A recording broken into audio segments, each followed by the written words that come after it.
there, my name is Andrea, and this is High Literature, a program where I introduce books and comics to you, the viewer. In this video, I'm going to be going over books, not comics today. And I noticed that there are a lot of book channels that have TBR videos, to be read, and I figured I'd do something kind of like that, just a little bit different. I was gonna go over 3 titles that I've never read and I've always wanted to, but just haven't gotten around to doing it. And then 3 titles that I've read multiple times over and over and over again. And then a book, 2 books that were TBR, and then I finally got to them. And one I loved and the other one I didn't love at all. So I guess with that being said, I'll start with the TBR, since that was the initial inspiration for this video. The first one is Ivanhoe by Sir Walter Scott. I've been wanting to read this book since the 6th grade, I think it was, when I first read To Kill a Mockingbird. And in To Kill a Mockingbird, the part where Jem has to go to Mrs. Dubois's house and read to her every day as punishment for killing her, I think they were camellia bushes. Like, had some really cool name, like mountain snow. There was some snow reference or mountain. I can't remember. Gosh, what were those called? No. You've come in and out so many times. I'm so tired of it. Just stay. And I was so curious, what was this book that this little boy chose to read to this old lady every day as punishment? And I mean, and it was Ivanhoe, but I was just so curious, why Ivanhoe? What is this about? And I've always wanted to read it. It's Ivanhoe, a Romance by Sir Walter Scott. And I don't know about you, but it's hard to see not, in real life, but I am telling you, this image, this painting, can I focus more? I don't have my glasses on as usual. I just think that's so beautiful. I wish you could see it in person. Just the way they painted the armor and the cloth of her sash that she's tying around him, and she's gonna come back in soon. Let's go. Bye. It's just so beautiful, and it just really, oh, look at that. Walter Scott is out and away the king of the romantics, Robert Louis Stevenson. I mean, come on. In one of the first great historical novels, hailed by Victor Hugo as the real epic of our age, I mean, this Norman-Saxon conflict is vividly recreated. Sir Wilfrid of Ivanhoe returns home to England from the Third Crusade, to claim his inheritance and the love of the Lady Rowena. The heroic adventures of this noble Saxon knight involve him in the battle between Richard the Lionhearted and Richard's malignant brother John. Oh, so we're getting into like Robin Hood stuff. A struggle that brings Ivanhoe into an alliance with the mysterious outlaw Robin Hood and his legendary fight for the forces of good. It just gets better and better. In her introduction to this modern library paperback classics edition, Diana Gabaldon praises Sir Walter Scott not merely as a purveyor of sensation and entertainment, but as a craftsman of historical fiction. This masterwork of Scott's is an engrossing trip into a vanished world. I mean, that gets me verklempt. Oh my gosh, yeah. It's my hands are sweaty. It's like, it just, I mean, that just sounds so cool. And yeah, I've been wanting to read this since the 6th grade. I bought this copy. I was in my 20s. Definitely was in my 20s. Where was I living? I don't know if I was living in Georgia or Minnesota or California. Definitely one of those 3. But yeah, I've never read it. I don't think mean, I don't know. I don't think I've read any of it, like ever at all. But one day I will. I want to so bad. Another book that I have never read but always wanted to. Oh boy, this is gonna cause some outrage. I have never read Crime and Punishment.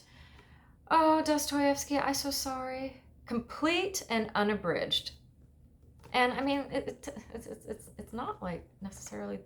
I mean, the print's kind of small, but I don't know, not really. I mean, that's not that bad. That's not that bad. This is 472 pages. All right, maybe the print is a little small. Yeah, I've never read it. I've always wanted to. Crime and Punishment. For a century, Crime and Punishment has been unchallenged as the most searching exploration of the labyrinthine passages of the guilty mind. I bet I pronounced that wrong. Raskolnikov, whose very soul is exposed under the pitiless scrutiny of Dostoevsky's insight, has become a symbol for the kind of man who can conceive and execute a brutal murder, but whose tormented conscience relentlessly demands of him confession and punishment. In this greatest psychological novel of all time, Dostoevsky illuminates the irreconcilable dualism of mankind, the conflict of a soul possessed by both good and evil. I mean, how much more intriguing can you get than that? I've never read it though, but one day I will. I don't know how this book came across my radar. The world's greatest fantasy classic. No, it's not Lord of the Rings. I have laughed at great Arthurian novels and cried over it and loved it. I have laughed at this great Arthurian novel and cried over it and loved it all my life. Ursula K. Le Guin. What do you think this is? If you guessed The Once and Future King by T.H. White, you are correct. I have never read this book, always wanted to, and the only thing I can recall, I think it was the first X-Men movie, and it ends with Professor X reading aloud to students, and it was from this book. And I just thought that was a really interesting, I wondered, why, I felt like there was some kind of reference or joke I wasn't getting because I'd never read the book. And I don't know why I have that memory of that, because sorry to people who liked it, but I did not like the X-Men movie. I don't like any of them, and we don't need to get into that because this is not a movie channel. But yeah, poo on those movies. But I've always wanted to read this book. It sounds so fun, but I've never read it. The Once and Future King mingles wisdom, wonderful laugh-out-loud humor, and deep sorrow while telling one of the great tales of the Western world. Guy Gavriel Kay. T.H. White's masterful retelling of the saga of King Arthur is a fantasy classic as legendary as Excalibur and Camelot, and a poignant story of adventure, romance, and magic that has enchanted readers for generations. Once upon a time, a young boy called Wart, I guess that's what it was. I love The Sword in the Stone. It's such a great movie. And I bet I was reading about it on the internet one day, and Dot Connecting came to this book and was like, oh, I gotta read this book. So once upon a time, a young boy called Wart was tutored by a magician named Merlin in preparation for a future he couldn't possibly imagine. A future in which he would ally himself with the greatest knights, love a legendary queen, and unite a country dedicated to chivalrous values. A future that would see him crowned and known for all time as Arthur, King of the Britons. During Arthur's reign, the kingdom of Camelot was founded to cast enlightenment on the Dark Ages, while the Knights of the Round Table embarked on many a noble quest.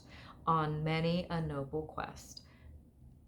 I'm sorry, but I'm trying really hard not to laugh. That just strikes me as really funny. I don't know why.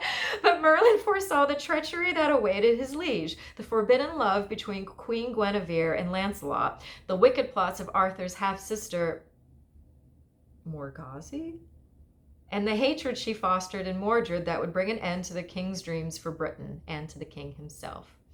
I have read this book more times than any other in my library. Lev Grossman. I mean, hook, line, and sinker. I'm sold. I want to read it, but I've never done it. Maybe because I was too busy rereading these books over and over and over again. I bought this book while I was living in Los Angeles, and it was in the middle of the afternoon. I don't know what I was doing. I was going for a job interview, and I'm in the city, and I'd finished the interview, and I'm just, I got the rest of the day. So I'm walking around, and there was this bookstore, a chain, going out of business. Was it Borders? I think it was Borders. So Borders is going out of business. And they are just, I mean, the prices were slashed, and they were practically giving the books away. So I figured I was just going to go in and just buy any and every book that caught my eye that I had never heard of before. And this was one of those books. This book, I actually had to retape because it was coming apart. The spine is destroyed. This is 1,152 pages. And yeah, I finished it and started it right back over. And I think I did that 3 times in a row. This book is freaking incredible. And there's actually a mini series that was made based off this in the 70s, I think it was. And it was just a raging success. Never seen it, but I think you can stream the whole thing on YouTube. It is historical fiction, which is not something that I typically read. It's called Shogun by James Clavell, and it's the part of the Asian saga. And there are 6 books. And 6 books. And I've only read this one, and that is all I need to read. I am so satisfied with this. I thought about reading the other ones, but I was like, you know what, I'm good. I have so many books that I need to read that I haven't read, and I don't need to just... We're never going to read them all. And yeah, so satisfied with this book. It was just within the last few years that the protagonist of this book, John Blackthorne, they found his remains, his tomb where he was buried. And I mean, I cannot stress to you how incredible that is. This took place in the 1400s, the 1500s, the epic novel of Japan. So John Blackthorne is the pilot of a fleet of Dutch. He's Dutch, but the ships, I think, are British. They're British ships, and he's a Dutch sailor. He's the pilot, which it wasn't until I read this book. I always thought like top dog of the ship was the captain. It's the pilot. Captain comes after pilot. Didn't know that. Didn't even know there was such a thing as a pilot until I read this book. The pilot is what you would think a pilot would be. They're like the navigator. They chart the course.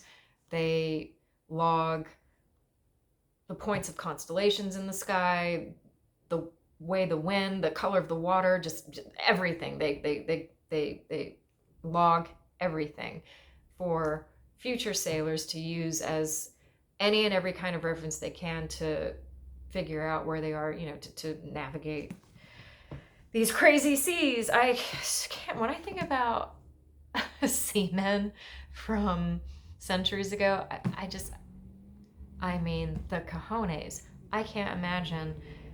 I mean, I can only imagine, with the help of books like these, the undertaking. So they're in this wooden ship in the middle of the ocean.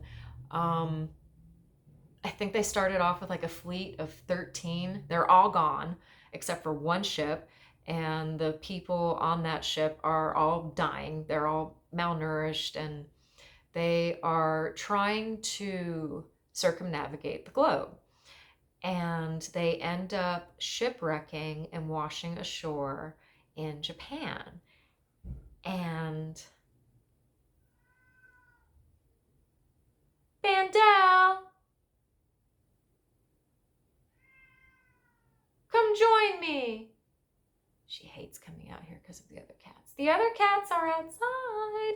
Anyway, so shipwrecks in Japan, which to these people is a land of myth. Like, they're not even sure it's even real. It's just something that they hear about in stories, and now they're actually there.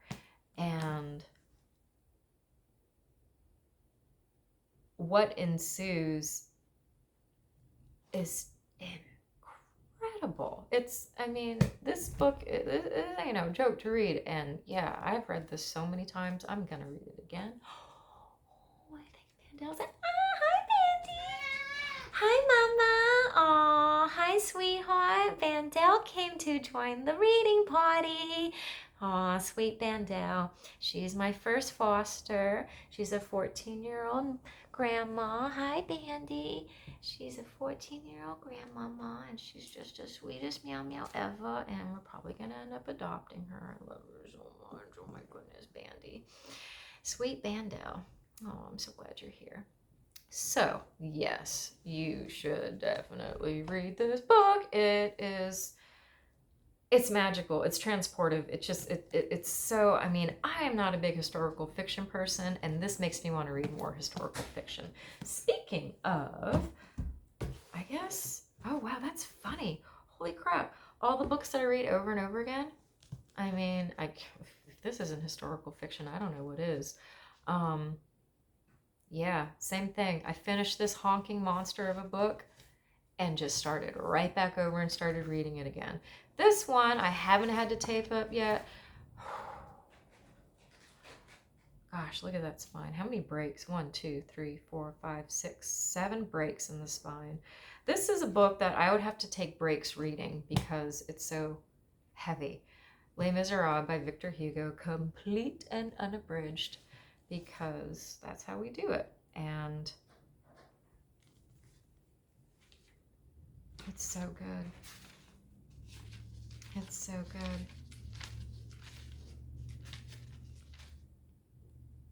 So when this was published by Clavell House, they said, this is in 1862, so long as there shall exist, by reason of law and custom, a social condemnation which, in the midst of civilization, artificially creates a hell on earth and complicates with human fatality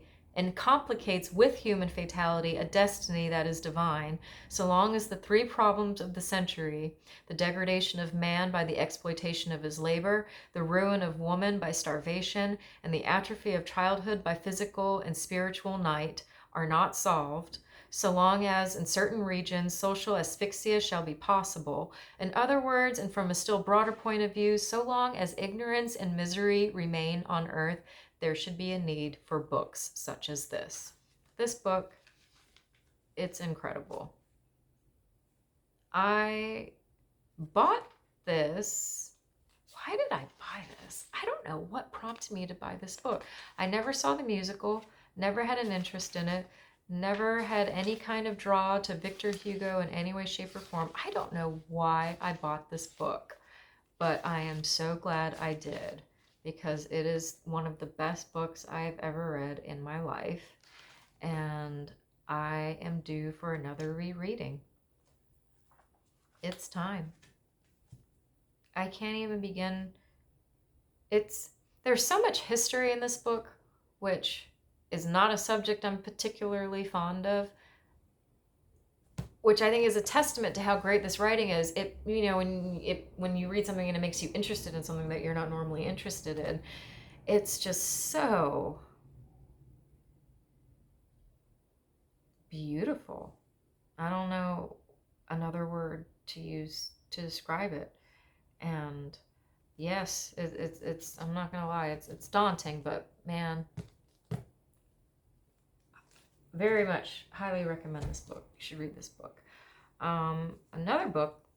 This is the first historical fiction book I ever read. It's Quo Vadis by Henryk Sienkiewicz, And this book won the Pulitzer Prize for Literature, and Henryk Sienkiewicz himself won the Nobel Prize for Literature.